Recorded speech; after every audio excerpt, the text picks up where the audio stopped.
Good morning and welcome to Lake Country Unitarian Universalist Church. My name is Lois Ramicus and my pronouns are she and her, and I am your worship leader this week. We welcome you.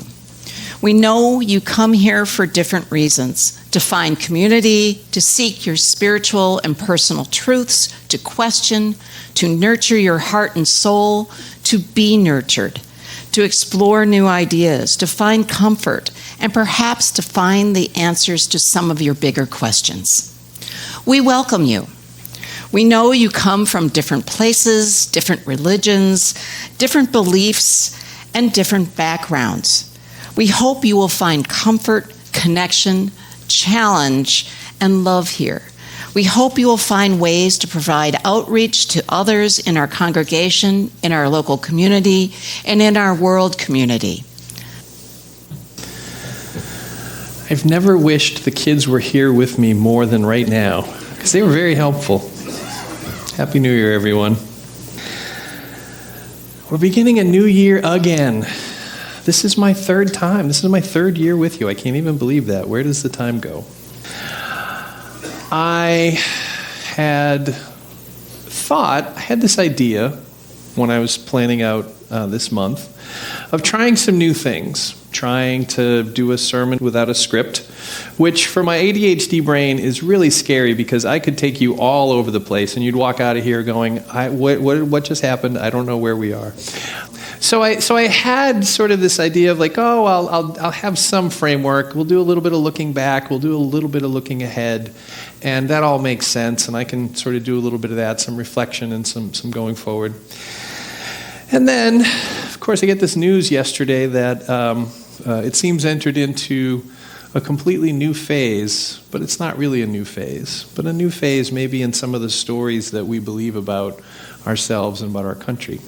It's been requested that I don't get too political up here, although Unitarian Universalism is a very political faith tradition. So I won't get too far into politics, but I will say that what happened yesterday, if you haven't heard the news, the United States went in and forcefully removed Maduro from power in Venezuela and have extradited him to New York, I think. He's in jail. And then there's going to be some new thing, and the news is all saying that this is really just an attention to grab oil, which does not align with any story that I've ever had in my head about how our country is supposed to work. But at the same time, it is, in many ways, how our country has always worked.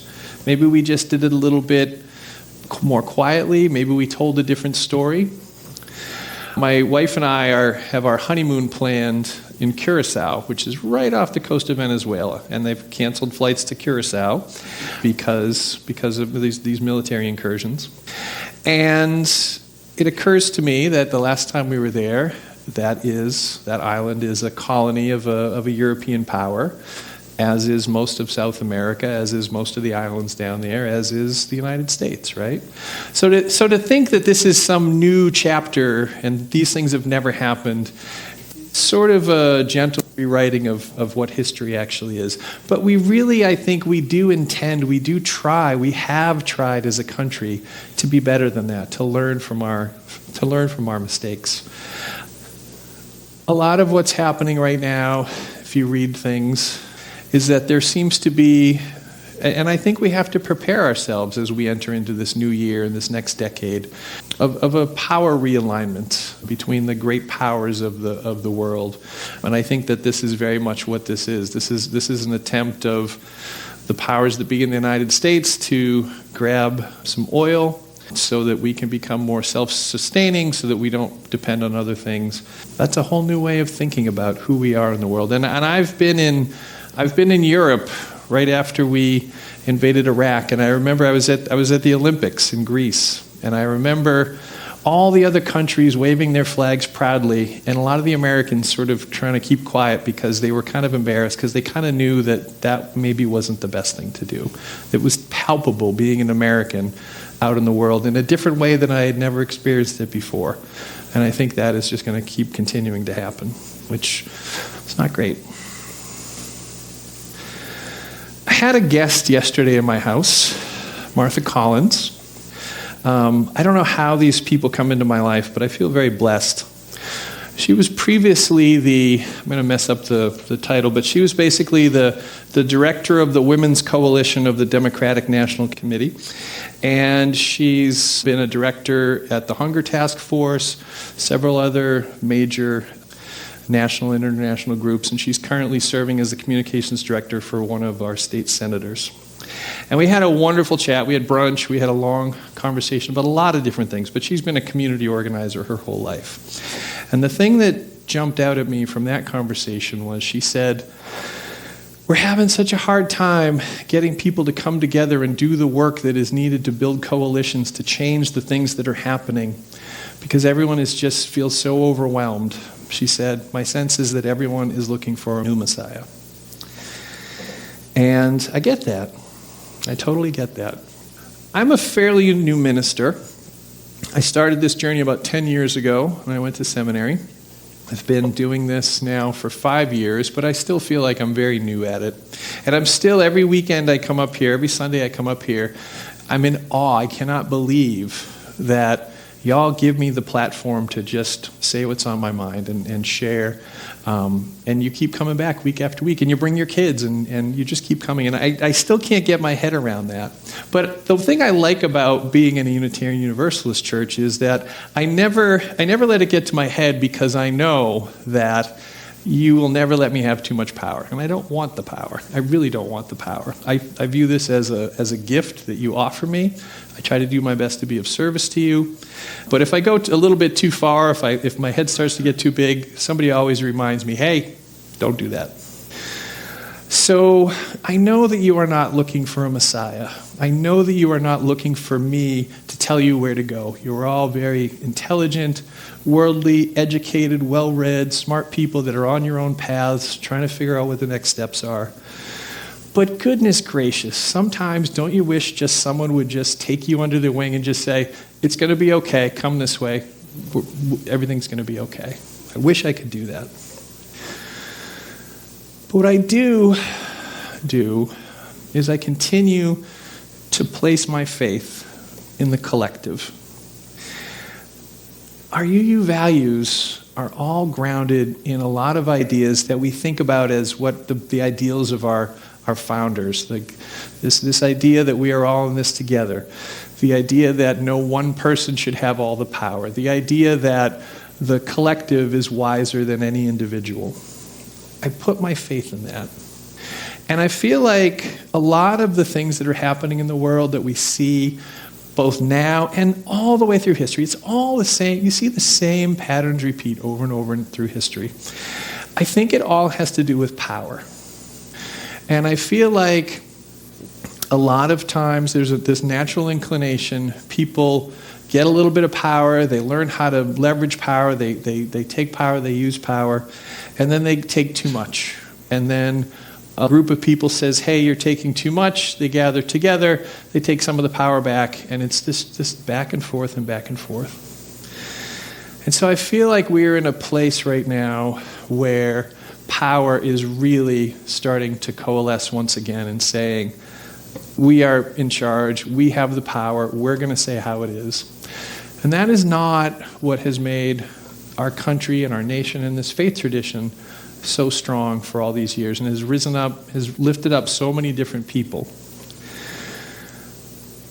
But it doesn't just, I think power is something that we really need to become more comfortable with as a faith tradition. When I say power, does that sound like a negative word to you or a positive word to you? What do you think? Middle? Both? Yep, it can be both. A lot of people have a real hard time with power, especially people who have had a lot of power over them and had a lot of their own power taken away. But I think one of the things that we have to do if we are going to take back some control, if we are feeling out of control about the way things are going, is we need to continually come back and not be afraid to say, where do we have power? Where can we make our influence, where can we expand our influence in the world? And I think our UU values, if we really commit to trying to live lives that are grounded in our UU values, the principles that came before, all of those things are really about power with, sharing power with, instead of having power over. A lot of the original principles were the individual and then the individual search for meaning, but it all came up to that seventh principle around interdependence. We are all interconnected. And the new work that was done in the last few years to update those principles, and now they've become a set of values which have a lot of the same thoughts connected to them. If you look at them, they really do have a very collaborative, interconnected, interdependent theme running through them all. I've heard some people say, I don't know the new values yet. Well, hey, guess what? They're online. You can look at them. I gave an idea last year about, hey, put them in your calendar. Have a daily thing where it reminds you, hey, this day I'm thinking about justice. This day I'm thinking about equity. This day I'm thinking about pluralism. And really, you can learn this stuff and you can integrate it. And the key to anything like that is practice, right? This is not a faith that tells you this is what you must believe. This is a faith where we collectively come together. We say, what do we think we collectively believe? We agree upon some general guidelines, and then we say, these are the values that we think if we could live by these values, and if more people could live by these values, we'd have a better world. And so that begins with each of us. We have this direction. We have this compass that says, do more of this and the world will get better. Do less of this. If we have less of this, the world will not get better. So I try to live my life by the values that we have collectively come up with. And I think I usually do pretty well. This is where we get into a little bit of my reflection and what I was going to reflect upon before Venezuela came up. It is really interesting, the power that a congregation gives to a minister. And again, because it's a UU congregation, you don't give me ultimate power, but you give me a lot of power. And I try to live my values, and I try to consistently think about, how do I share that power? How do I make it so that I'm not making the decision, the people around me are involved in the decisions that are made? Because I don't want that power. I don't want to be the source of power. I want you to be the source of power of this place. I want you to feel it. I want you to own it. I want you to embody it. I want you to do good with it. But I do end up having to make a lot of decisions on my own. And so I get used to making decisions because a lot of things come in and I have to decide. I have to do we give this person a raise? Do we hire this person? What do we do on Sunday mornings? I have a lot of decisions I have to make. And a lot of times, I do a pretty good job, and usually I try to default to, hey, I should get more perspective on this. And I do try to get more perspectives. And I think as I looked back over the year, all the places where there were little misses, were where I did get perspective of other people, but I had the opportunity to ask for more perspective. There's that old African proverb, if you want to go fast, go alone. If you want to go far, go together. And I think in our society there is always a tendency to want to go fast. We have all these things that we want to try to do. And sometimes what I've learned, especially this past year, is that it's always better to try to have that one extra conversation. Just get one different perspective. In this coming year, I'm going to try to surround myself with more perspectives. I have the people that I always go to. But I'm going to try to continue to expand the group of people that I turn to get more perspectives. Because I guarantee that I may be a little smart, but if I put 3 of y'all's brains together, you're going to be smarter than me. And if I put 5 of the brains together, it's going to be smarter than me. And if I put all those kids together, they're all going to be smarter than me, right? So that's my intention. So this month, what I've sort of thought about in terms of a new year, new ways, I'm really trying to experiment with power sharing. So this first Sunday of the year, I have tried to sort of take away some of my own power. It feels like a shield when I have all my words, when I have all my thoughts sort of put out there. I feel powerful up here. I can say, I know what I'm going to say. I'm ready to go. This is a little scary, right? It's a risk. I think whenever we're trying to find new ways of doing things, and I really do think we have to find some new ways of doing things. The world is changing. The needs of the people are changing. Things that used to work yesterday are not going to continue to work, especially for the next generation. We have got to be open to experimentation. So this month I'm starting to do some of those things. I'm trying to do a sermon without a script. Next week, I've done this before, but I'm going to bring it back. We're going to do a question box survey. And this is my opportunity. This is my first opportunity to sort of put this to you and say, what do you want to know? You come here every week, you're looking for something. What do you want to know? Really think this week, over the course of this week, about what do you want, what would be helpful for you to know? Anything about this religion, anything about this community, anything about the world, about life, about best practices, about anything, religion, anything. We're gonna have you write it down, we'll put it in a box, and we'll just pull out random questions, and I'll try to answer them the best that I can. And then Tom's doing a sermon, I think, the week after that, wherever he is. He's over in Spirit Play. Thank you, Tom. And then the week after that, I'm going to completely turn the script around, and I'm going to come to the pulpit with a series of questions for you. I was about a year into preaching and was an intern, and I was like, how in the world do you think of what to talk about every Sunday? I've got mentors that have been doing this for 30 years. I'm like, how on earth do you come up with something new to talk about every Sunday? And if you're in a Christian, a full Christian church, there's the liturgy, and this is what you're supposed to do. Here's the readings. Now talk about it. Whatever. We don't have that. We pull from all these different places. How do you figure out what to talk about?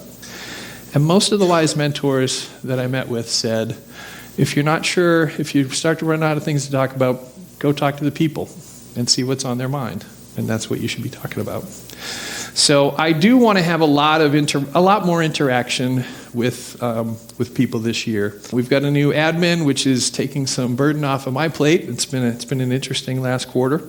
If you would like to meet, please say, hey, Reverend Matt, can we get coffee? I want to have more coffee with people. I want to talk to more people.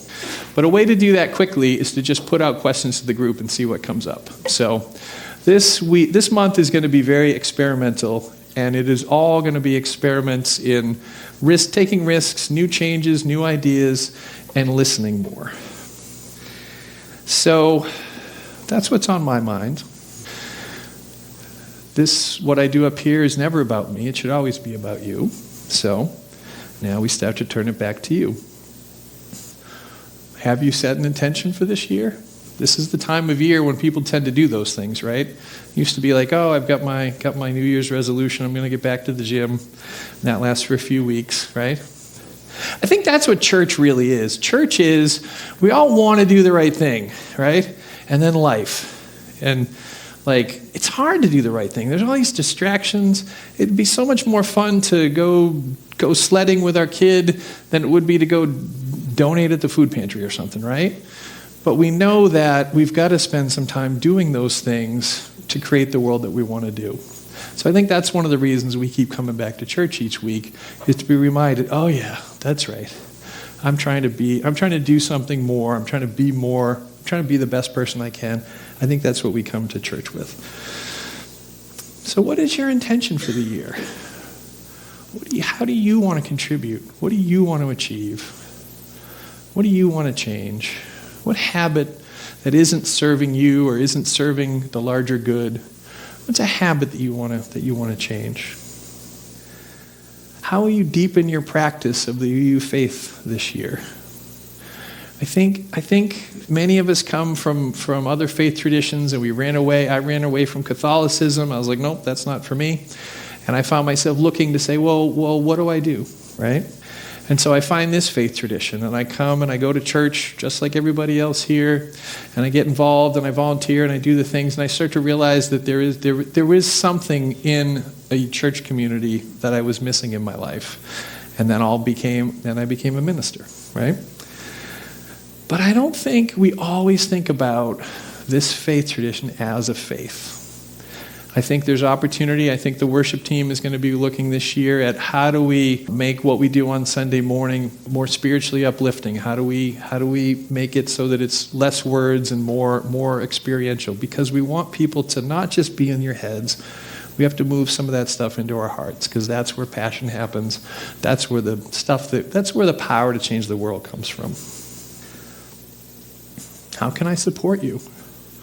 What do you need? We are such a bad society at asking for help, asking for what we need. We have a very good tendency to say like, oh, I'm good, I don't need anything, how can I help you?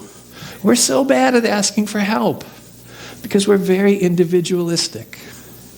How do we shift that from, I got this, I'm on my own, I'm tough, I'm strong, to life is a little scary, I could use help. How do we ask for help? I would love to support you. I have all this background and history. I was a life coach. I've been a manager for years. I've coached executives for all my life. Nobody in this community really rarely comes to ask me for help. What's your perspective on things? Use your minister. Come talk to me. Ask me questions. Challenge me. I want to support you. Our world is changing rapidly, faster than I think many of us can keep up with. And as much as I'd like to say this isn't the truth is bad things will keep happening in the news.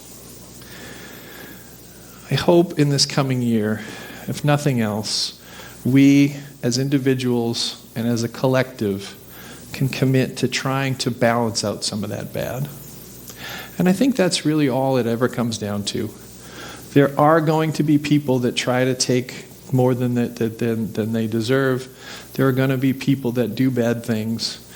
But if you look around, there are always more people that are doing the right thing. You can find inspiration everywhere, not on the news.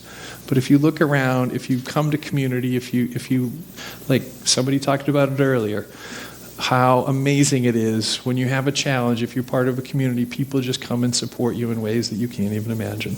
That's what we have to keep doing. This wasn't so bad. Do you have any idea what I talked about?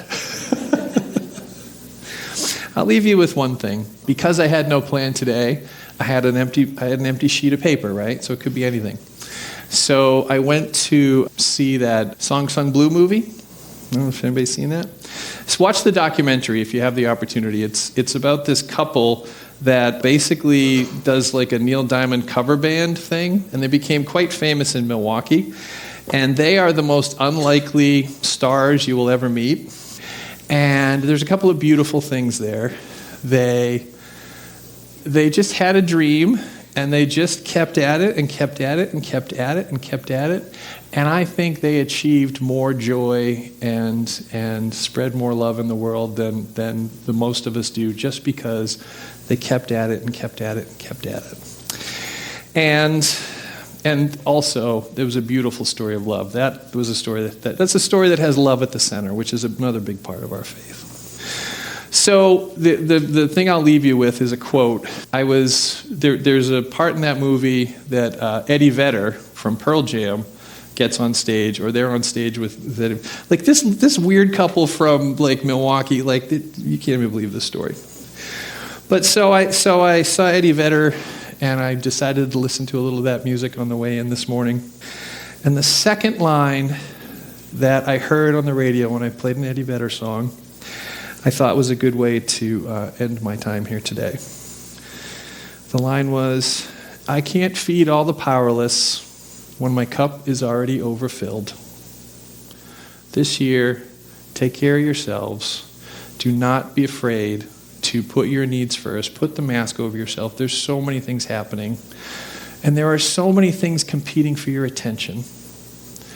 Message that I heard in this quote: simplify, don't chase after everything. All that is really important is the love of the people around us. Focus on those things. Don't overfill your cup. And maybe, just maybe, you'll have a little bit left over to help us balance out the love in the world. Amen. Our closing words this morning are titled, "It is Our Journey Together," by my friend Deborah Hafner. We are on a journey. We didn't plan it. We didn't have time for the bread to rise. We may find ourselves in the wilderness, hungry, thirsty, doubting that we should have ever come. But look around. We are not alone. It is our journey together, a journey to our better selves, a journey to a better world, a journey to a more promised land. I love happenstance. Don't you love when you're singing, something pierced me through and then a piercing sound appears? Like that, people call that God. I'm so happy that we are back here together. I'm so happy with how many kids are here in the mornings now. I think they said that we average 12 kids each weekend this past, since September. That gives me so much hope. There is so much hope. There is so much potential. There is so much and there's so much call for so much good in this world. Keep at it. Keep hopeful. Plan your year, and things are going to work out. Amen.